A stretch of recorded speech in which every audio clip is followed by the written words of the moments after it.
4% ముస్లింల రిజర్వేషన్లు రద్దు చేస్తామని శపథం చేస్తా ఉన్న బీజేపీ పార్టీతో ఈయన జట కడతాడు.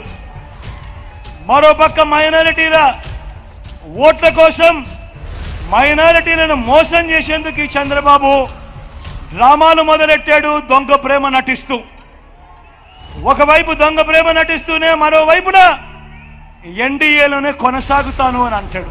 నేను ఈరోజు ధైర్యంగా చెప్తా ఉన్నా, 600 అయినా కానీ 106 అయినా కూడా 4% రిజర్వేషన్లు మైనారిటీలకు ఉండి తీరాల్సిందే అని మీ బిడ్డ ఈరోజు తలెత్తుకొని చెప్తా ఉన్నాడు.